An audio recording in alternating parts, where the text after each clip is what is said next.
Bom, gente, hoje eu vou falar com vocês aqui, né, rapidinho, sobre a parte de preparação. A gente chama de preparação física, mas eu gosto de usar a palavra preparação psicomotora para atletas de esportes eletrônicos, né? E aí, essa minha fala mais direcionada para quem quer trabalhar na parte do mercado profissional, né? De atletas de alto rendimento, ou como a gente chama, num termo popular, os pro players, né? Vou me apresentar aqui rapidinho. Meu nome é Yuri Motoyama, sou formado em Educação Física, me formei e moro aqui em Santos, né, no litoral de São Paulo. Eu fiz mestrado e doutorado em Ciência da Saúde e durante a minha formação acadêmica, né, que eu comecei a perceber que a gente tinha muitas estratégias, a gente tem muitas estratégias, muitas ferramentas que são usadas em pesquisas, que poderiam ser usadas em esportes tradicionais, né, futebol, geralmente os esportes mais tradicionais eles até usam. Só que quando eu olhava para o esporte, ninguém fazia isso. E eu comecei a perceber aí, né, uma faixa muito grande para a entrada como profissional de educação física, né, como personal ou treinador, que seja lá o nome que a gente for dar, trazendo essa bagagem que eu peguei da parte de pesquisa, da parte acadêmica, né. Hoje eu divido meu tempo aí em 3 atividades, né. Eu sou docente universitário, faço esse trabalho de preparação psicomotora, né, com atletas de esporte, e também tenho um trabalho de divulgação científica através de um podcast que se chama 4 de 15, que é aí o primeiro podcast, né, da nossa área de educação física aí do Brasil. E isso é uma coisa também legal. Quem puder dar uma olhadinha lá, uma ouvidinha, tem uns programas legais também. Bom, primeira coisa, quando a gente vai falar de esporte eletrônico, é aquela questão de que se o esporte eletrônico é esporte, tem muita gente que fala assim, não tem nada a ver, isso entrar na Olimpíada, não é esporte, né? Então, eu vou trazer aqui uma tabela que eu retirei desse artigo aqui, que ele faz uma definição do que é esporte, né? Esse artigo, ele normalmente são grupos da Alemanha, né, que publicam bastante coisa interessante sobre esporte eletrônico. E ele coloca aqui algumas perguntas que definem o que são esportes, né? E até essa definição também ela existe divergência entre autores.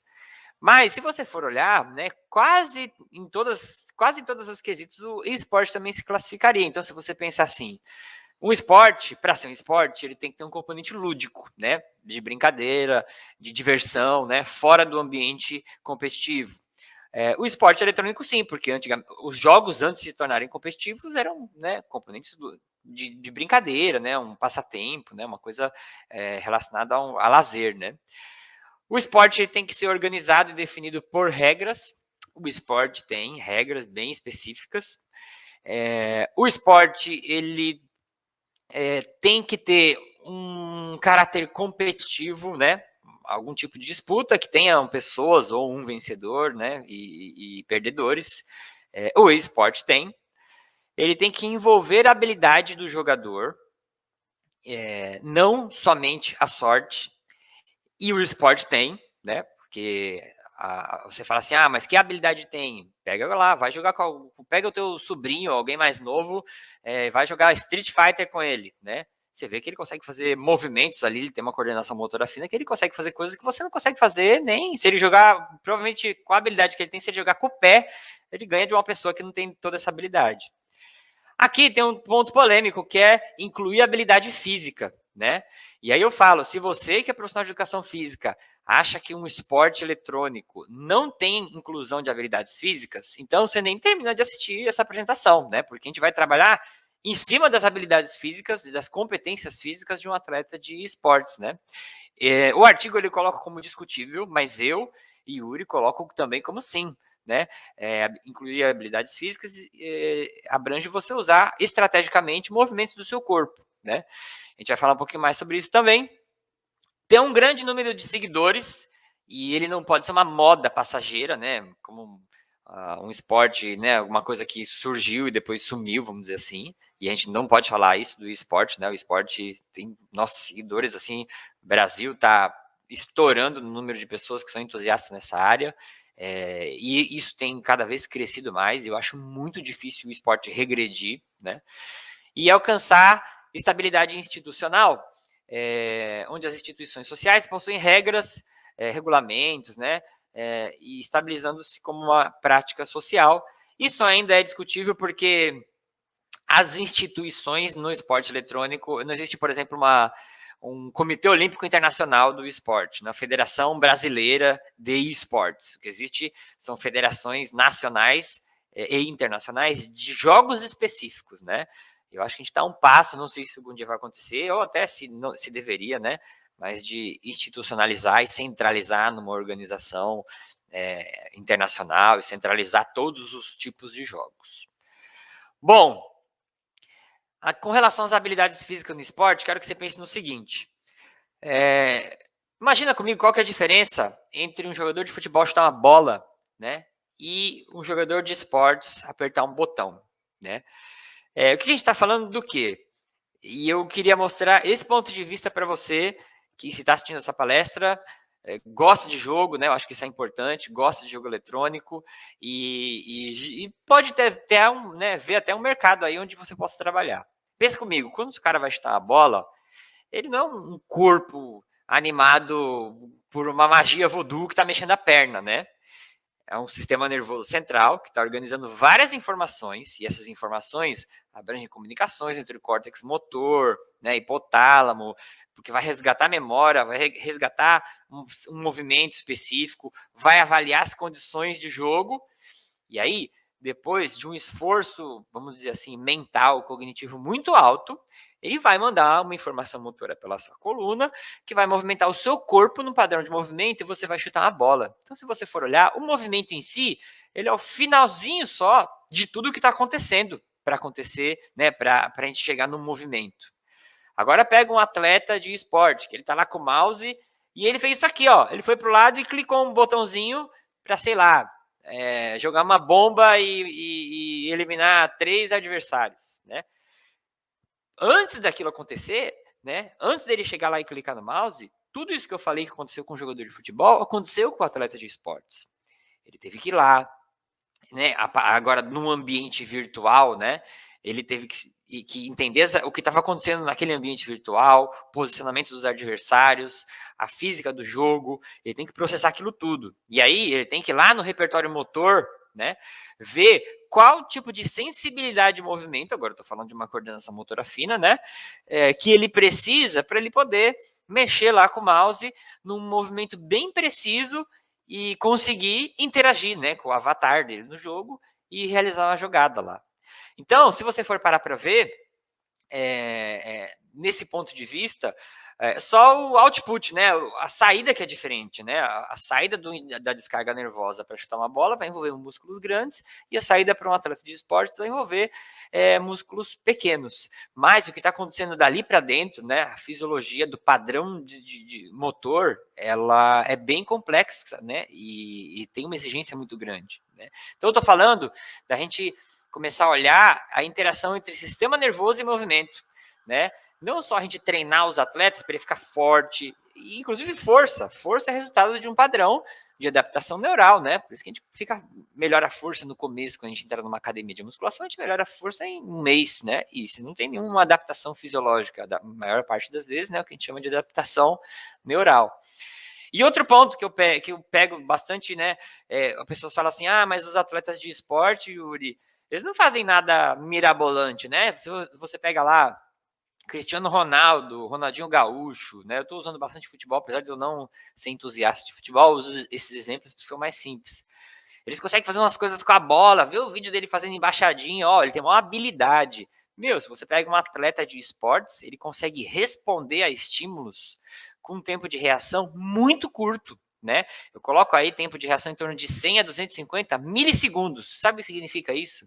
Ele vê alguma coisa na tela, e entre 100, vamos chutar 250 milissegundos, que é o limite máximo aqui. Em 250 milissegundos, ele pensou na melhor decisão, organizou um movimento e respondeu aquilo no jogo. Quando eu falo 250 milissegundos, tem uma avaliação com um goleiro de futebol, goleiros muito, mas muito, muito bem treinados, e aí tem componentes biológicos que vão interferir nisso também, Ele tem um tempo de reação aí de 300 milissegundos, né, 400 milissegundos. Então, essas pessoas são monstruosidades. Quando eu falo monstruosidades, né, você pega 100 milissegundos, a pessoa consegue fazer 10 ações por segundo. Então, tem alguns jogos que você vai coordenando movimentos com a mão direita e com a mão esquerda, né? E você vai usando sequências de comandos que você vai dar. O cara consegue fazer 10 comandos em 1 segundo. Meu, se isso não for né, uma habilidade muito grande, né? Eu não sei mais o que a gente pode falar, né? Dos atletas de esporte eletrônico. E outro ponto que eu acho interessante. Agora, voltando para falar um pouco na atuação do profissional de educação física, né? Tem um artigo que eu acho muito bom, esse autor é Joseph Wiemeyer, né, ele é alemão também. Ele escreveu uma revisão, na verdade, ele fez uma revisão, uma pesquisa com vários jogadores de esportes, né, ele levantou várias conclusões interessantes. E ele tem uma tabela desse artigo que ele coloca a performance, né, no esporte eletrônico comparando com o esporte tradicional. E aí, ele pega aqui 2 pontos interessantes. E eu falo assim, gente, nós poderíamos trabalhar até com outros pontos, mas só se você olhar aqui, ó, nas habilidades coordenativas, né? Então, a própria coordenação motora, ou as habilidades que eles chamam de sensório-motoras, né? Você perceber alguma coisa e ter uma resposta, né? Com algum tipo de movimento. A gente consegue trabalhar isso, né? Na educação física, a gente tem lá, por exemplo, na faculdade eu dou aula de aprendizagem e desenvolvimento motor. E eu ensino para eles o que é tempo de reação, né? Como treinar tempo de reação, o que é o tempo de reação quando a gente vai olhar para o sistema nervoso, né? Os órgãos sensoriais, transformar aquilo num estímulo nervoso, que vai estimular uma área do córtex e tudo mais.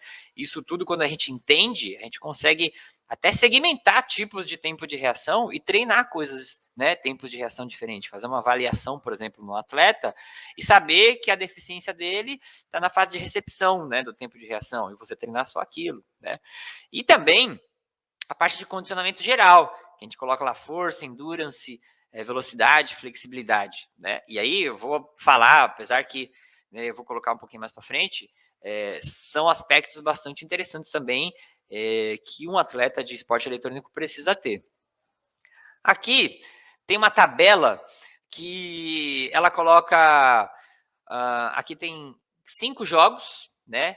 Aqui é StarCraft 2, League of Legends, Rocket League, FIFA e Counter-Strike. E ele dividiu em tipos de movimentos, tipos de necessidades, né, de cada jogo. Então, tempo de reação, velocidade de movimento, movimentos repetitivos, técnica, acurácia em português, precisão, a gente poderia traduzir, estratégia, estamina é um tipo de, vamos dizer assim, de resistência, mas uma resistência de você estar sentado prestando atenção, né? Tem a ver também com a atenção. Como se fosse uma função executiva, e o physical fitness é como se fosse uma resistência do seu corpo, né? E aqui ele foi colocando uma estrelinha para habilidades que são consideradas pelos jogadores. Ele fez uma pesquisa, né, com vários tipos de jogadores e eles foram respondendo o que eles achavam, né? Uma estrelinha rara, 2 estrelinhas que são habilidades que são ocasionais naquele jogo, e 3 estrelinhas são habilidades que são muito requisitadas naquele jogo. Eu não vou falar de todas aqui, mas só, por exemplo, para você ver. Se eu for atleta, se eu for um atleta, não, se eu for um treinador de um atleta de esportes, eu vou dar o mesmo treino, é tudo igual para todo mundo. Não, né? Uma que você vai identificar as necessidades de cada atleta, assim como se você fosse trabalhar com um time de futebol, por exemplo, né? E cada atleta às vezes tem uma posição que também tem necessidades de treinamento diferentes, né? Mas se você for olhar, cada jogo tem necessidades diferentes, né? Então, por exemplo, se você pegar lá uma partida de FIFA comparada com uma partida de Counter-Strike, né? Acredito que o jogo de FIFA, dependendo da regra, ele deve demorar um pouco mais. Ele precisa de um fitness físico maior, porque a pessoa vai ficar mais tempo lá sentada jogando, ela não pode cansar no meio do caminho, não pode começar a ficar com o ombro fadigado e o punho fadigado, por exemplo, né? Falando de uma maneira mais grosseira, né, do tipo de treinamento. Então, você vai olhando por aqui e você vai adequando seu treinamento para as necessidades daquele jogo. Então você pega lá jogos que precisam de muita velocidade de movimento, que eles colocaram lá StarCraft e Rocket League e Counter-Strike. Né? Então, se você vai treinar uma pessoa dessa, você vai olhar nessa tabela e se você vai tentar se dedicar um pouco mais a treinamentos que vão treinar velocidade. Que velocidade, Yuri? Eu vou fazer o cara dar um sprint, correr? Não, velocidade específica do jogo, né? Então, você vai tentar treinar velocidade em movimentos que envolvam tarefas manuais ou, o que é o meu ponto de vista, né? Tentar tornar isso mais específico ainda, usando até partes do jogo para fazer esse tipo de treinamento. Com relação às capacidades físicas, vou falar aqui bem rápido também, mas só para a gente ter uma noção. Força, né?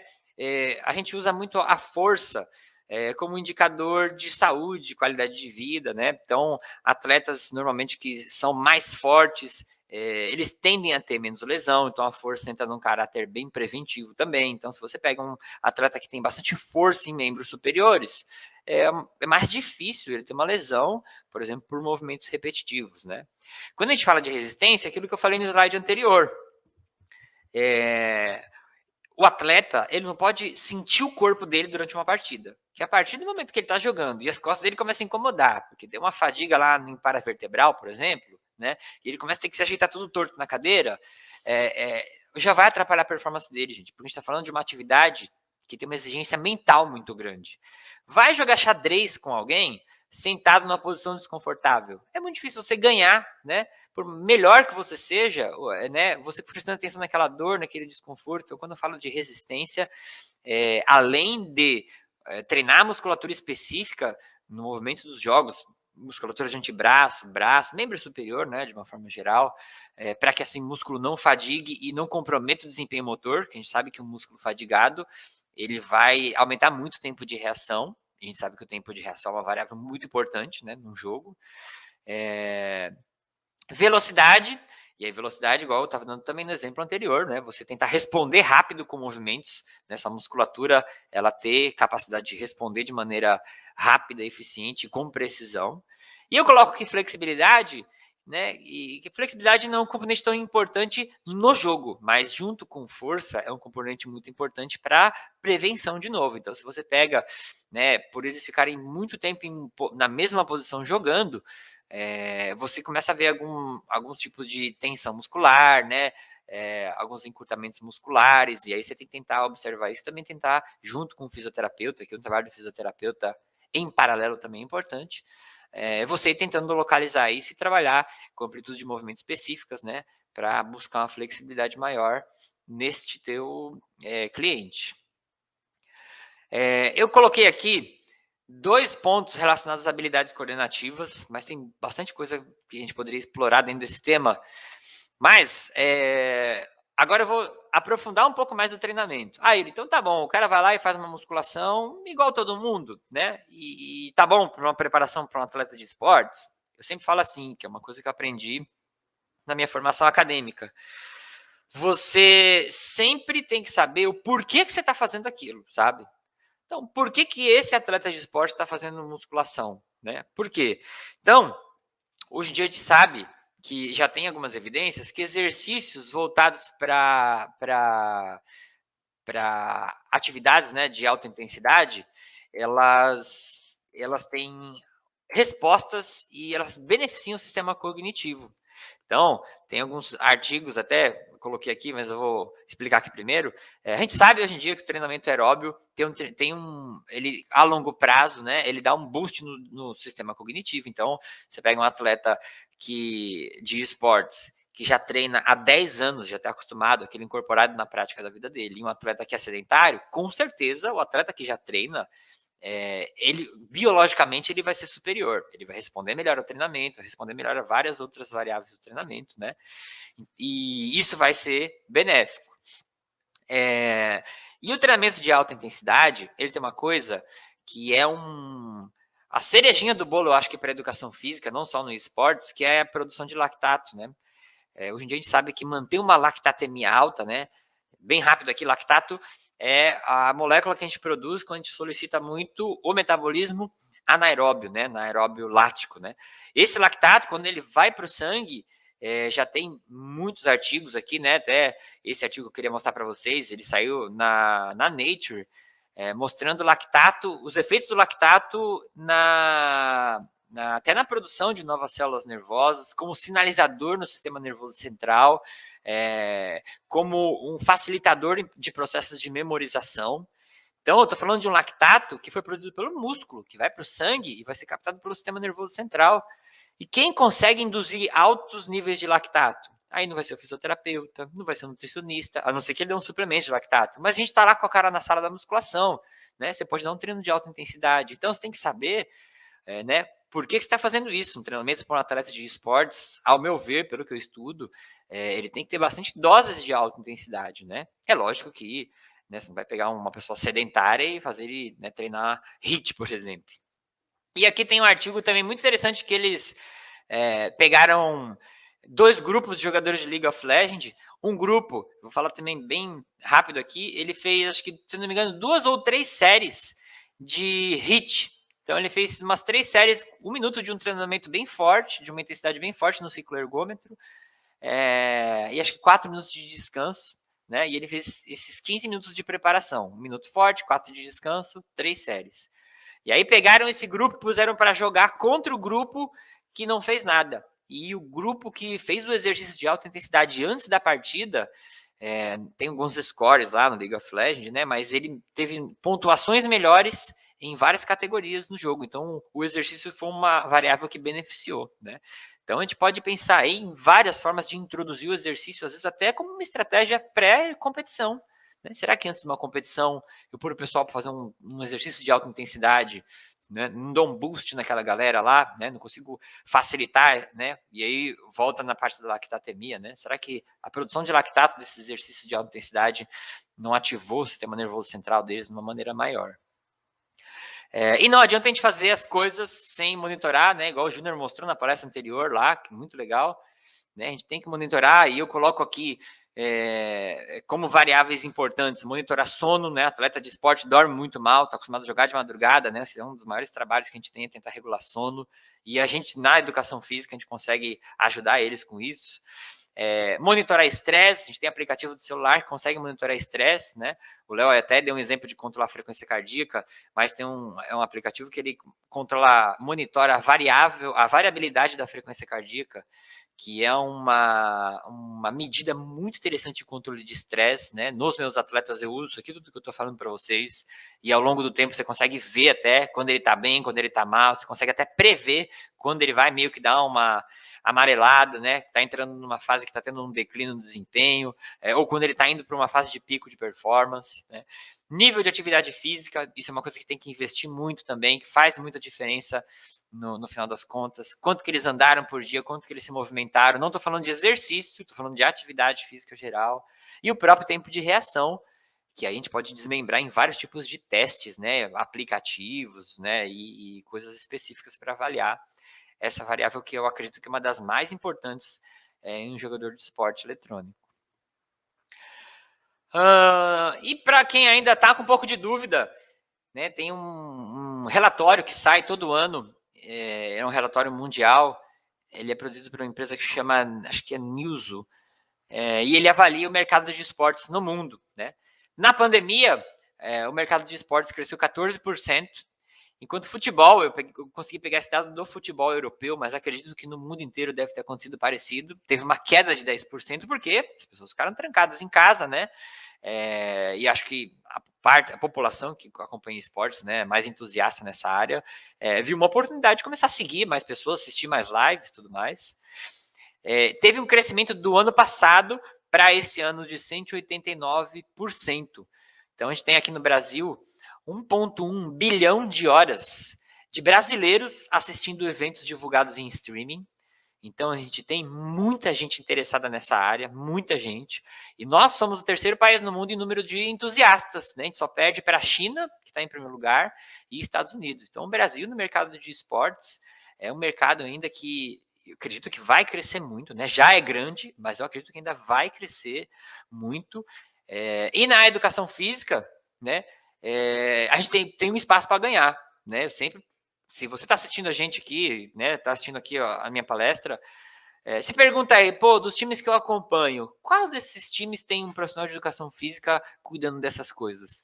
Né? É difícil de você achar, não são todos os times, não. Eu conheço poucos times que tem um profissional especificamente, né, para cuidar do time. Às vezes o cara tem um personal por fora, mas o personal dá o treino normal, não está conectado com as atividades daquele time lá. Então, eu deixei um tempinho finalzinho aqui só, se vocês quiserem fazer algumas perguntas. Eu tenho um Instagram que eu divulgo essa parte de ciências, artigos que eu leio relacionados a esporte eletrônico, né? É mais voltada para essa parte do treinamento, da preparação, que é @ciência do esporte. Aí quem quiser me achar tem uso mais de rede social, Twitter mesmo, e Instagram. E se você quiser ouvir lá, meu podcast 4 de 15, se você escrever 4 de 15 no Google, qualquer lugar que você acha, escrever 4 de 15, você acha a gente para ouvir. Beleza, gente? Era isso, fico à disposição. Obrigado aí, Léo, pelo convite. Obrigado, Fausto, também. Não sei se ele está assistindo aí pelo convite. E estou à disposição de vocês.